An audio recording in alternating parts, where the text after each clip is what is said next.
welcome to the next episode of Jobs AI Can't Replace. I'm here with Keisha at Blue Ink Signing Solutions. Hi. Hi. How are you doing? Good. Good. So thank you for joining me today. I wanted to discuss some of the work that we've done together that I know for a fact that AI cannot replace. Okay. It's something that I can't even do myself, right?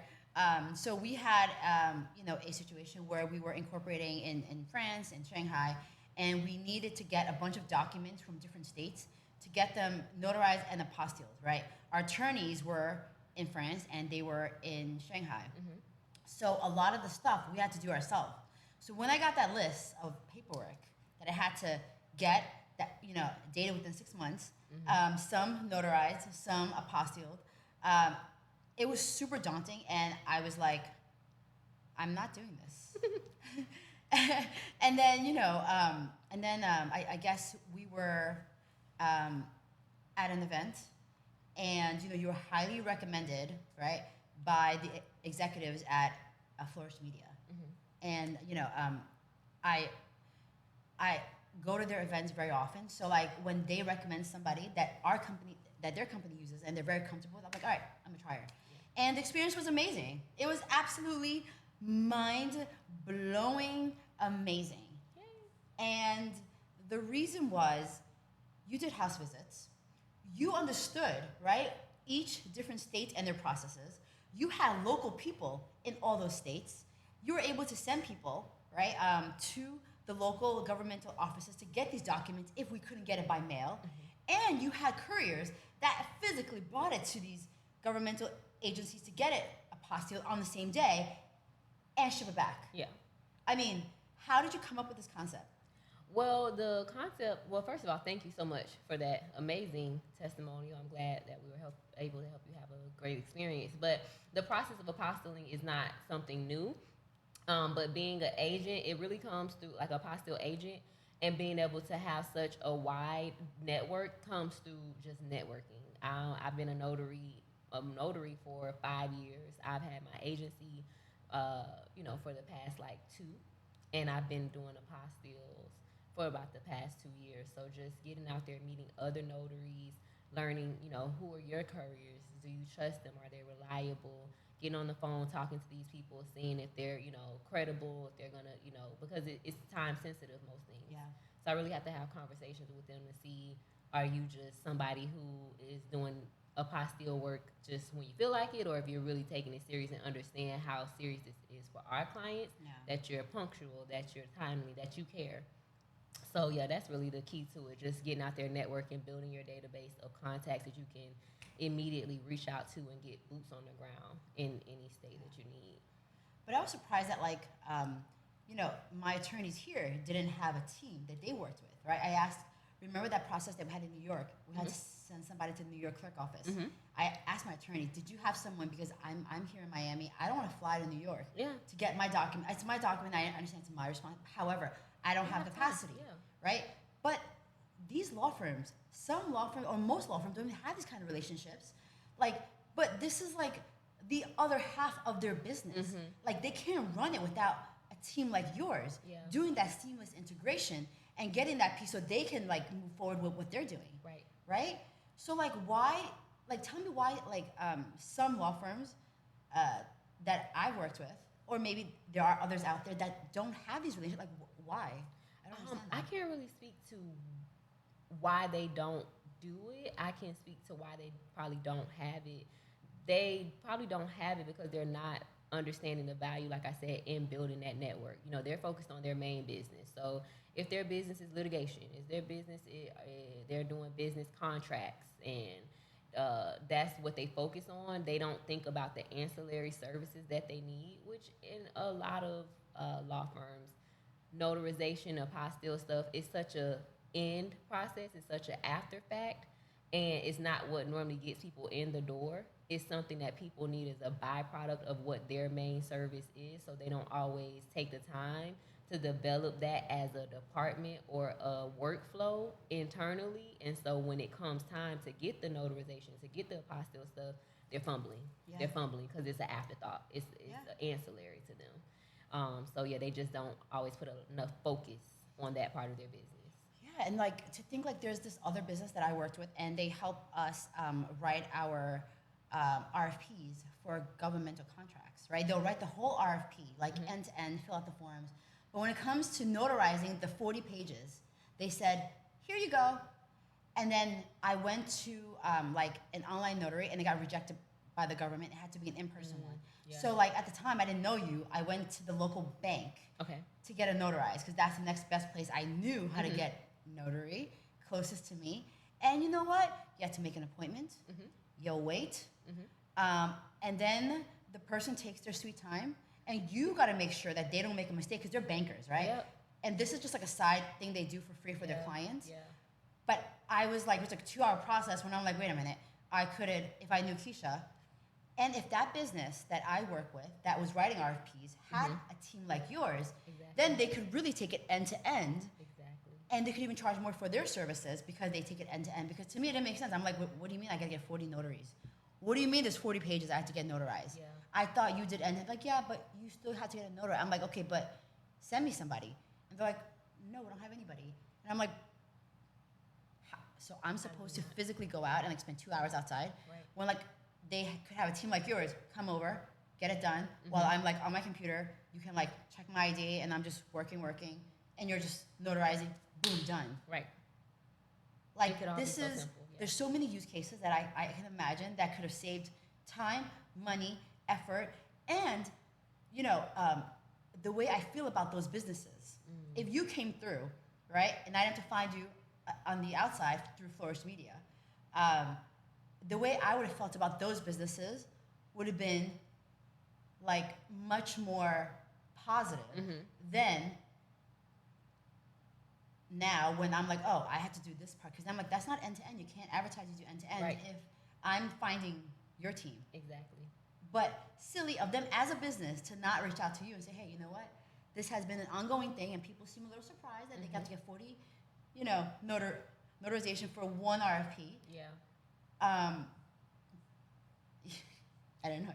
I mean, like I said, I think even back to them, it's such an ancillary. They focus on the RFP.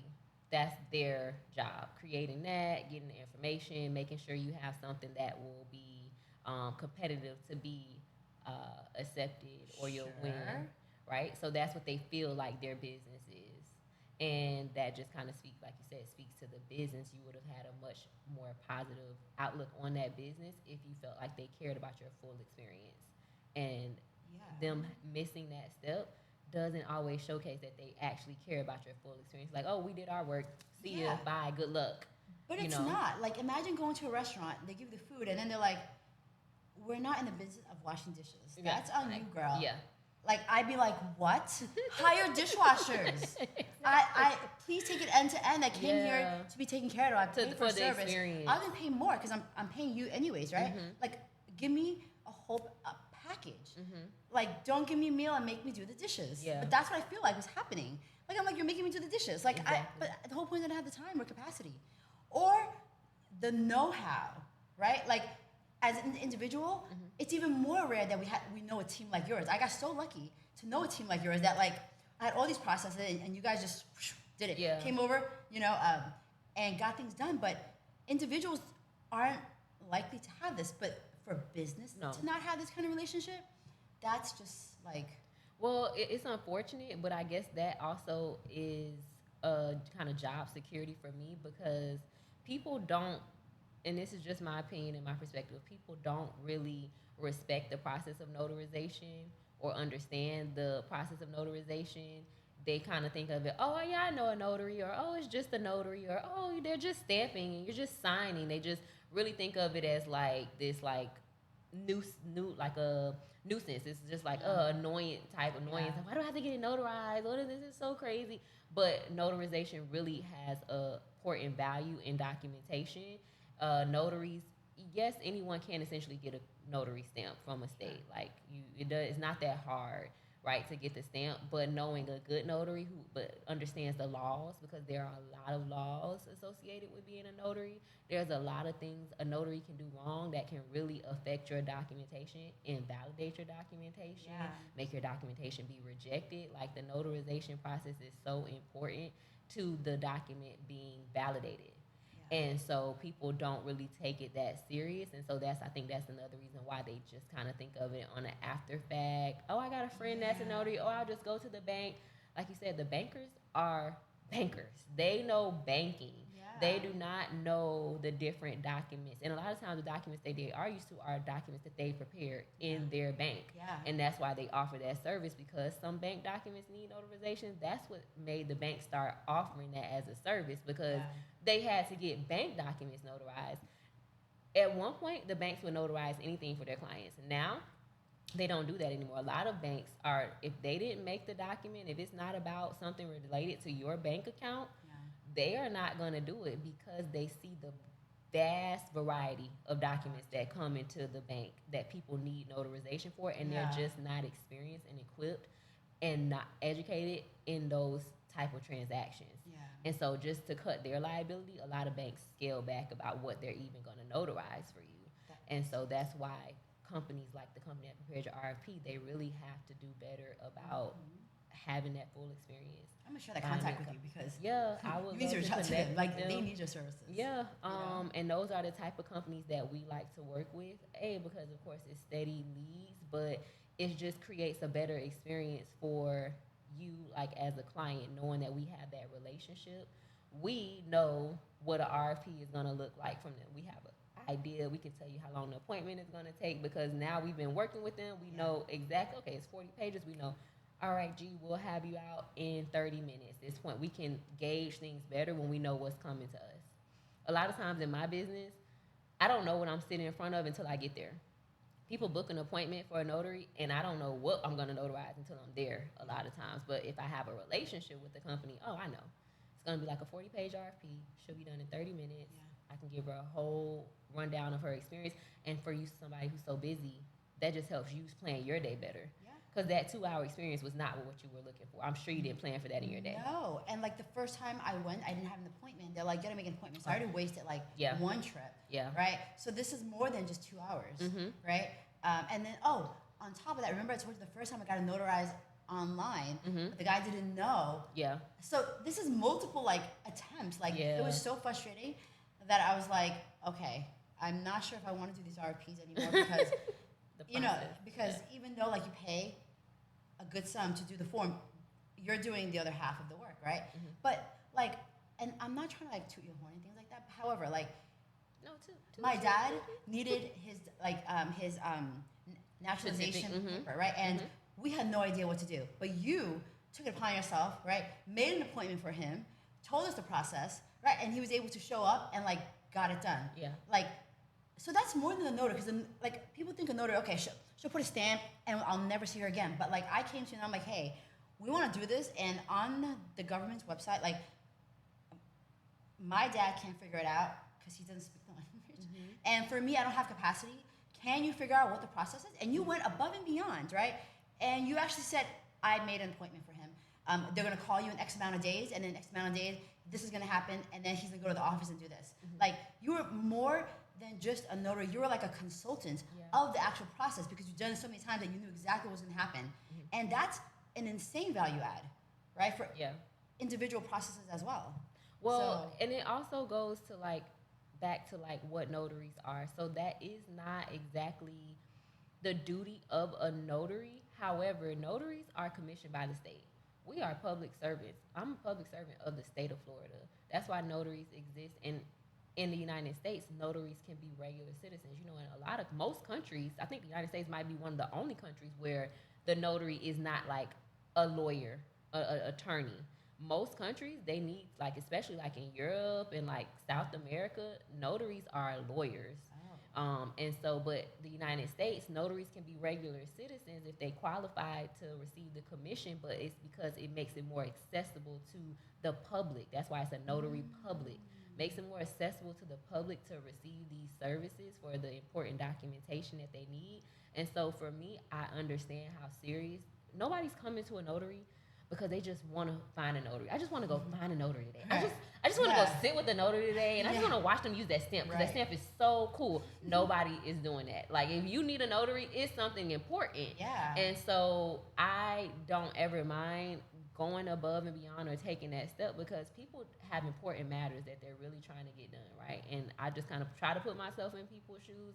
What if this was my mom or my dad, and trying to help them navigate this while I'm trying to run my business, while I'm trying to do, it's just so much. And so it is not something that maybe even other similar competitors of mine would have done. But I think just the value of myself and my business is just do what you would want done for you, and just help. Just be helpful. Because you're really a servant of the state. A public servant. And I definitely remember how you make me feel. You and your team, right? Everything you've done. In my mind, you guys are not just a notary. You are like paperwork, like governmental paperwork consultation team in my mind. Right? And like the things that wouldn't have been possible, right? Like next, soon we'll be going to Shanghai, and we won't be able to do it if it wasn't for your team coming through. Because I literally was like, nope, not doing that. Not doing all this. Because we have stuff in different states, and we had to go to like all separate states, and you guys made it possible. So, I want to thank you again. Yes, maybe people's understanding of notary is just wrong and skewed, and maybe they're not. But your team is different, though. Your team has done, like I've dealt with other notary team. You guys are the only one that really do your due diligence, are very familiar with the process. You guys are competent in what you do. You're professional. You guys show up on time. You go above and beyond for your clients every single time, right? When I'm just like, oh, I need this. Like I remember one time I'm like, oh man, I need this to get out today, and it was like 7 o'clock. You're like, I'm coming. I'll be there at 7. I was like, okay, cool. I mean, I didn't expect you. I was like thinking maybe she'll come tomorrow morning. Be like, oh, you need it? I'm coming at 7 p.m. So then tomorrow morning, first thing, it's out. And I was just like, wow, that's like she loves me. Yes. Well, I do. I do. I'm not sure if I would have done that for every single customer, but I do love you. But in general, like when we can make things happen and we can be accommodating, we just naturally just try to be as accommodating as we can. Within reason, of course, but yeah. But then I just love you. So I'm like, let me hop in my car right now and come through downtown Miami at rush hour and grab these documents. Like right now. And then there was an event going on. You couldn't even come down, so you parked your car and then walked the rest to meet me. Right? Yes. Like, and I was like, oh my God. Yeah. I mean, Keisha, like the thing is, I think you understand your customers. You respect the urgency, and you understand it, because a lot of people don't. You understand that urgency, and you're like, hey, I get it, and I will get it done. Like, you know what I mean? Yeah. So I think, again, this is something truly AI cannot replace. Like we do AI, but I would not know the first thing on how to like replace that kind of value. Right. At least not in the next 20, 30 years. As of now, those little food delivery bots are not coming up to your door to get your paperwork. As of now. No. They can't even come to my door. Yeah, you got to go outside. I got to go outside. Yeah. So when like I get a delivery, I tell them, if it's a little bot, I don't want it, because I'm not going downstairs. Right. It needs to come. It needs to come upstairs. In the end, door to door. But they should be able to do it, right? Like, they have the little ramp, go in the elevator. Like, I would freak out if I saw one. If I see one of those things in the elevator, I'm gonna lose it. I'm gonna lose it. Like, it's one thing when they're just walking on the side, but I'm gonna lose it. But eventually they'll walk up to the door. But that's a whole nother conversation and topic. And they're training our mind and conditioning us to be ready. But I digress. Yes. Another episode. Another AI. Thank you so much again for being here at Jobs AI Can't Replace. But I hope that people can really see that your job, not only AI can't replace, but many other people and other firms can't replace it, because they need your service. Yeah. So thank you so much again. You're so welcome. And thank you for trusting us with that really important process. We do appreciate when people trust us with these things, because I don't take it lightly. And it was a big deal. Yeah. So thank you so much. Okay. Awesome. I love it. Well, I think you pretty much talked about everything that I was going to add. So do you want to use this episode for yours? Yeah. Okay.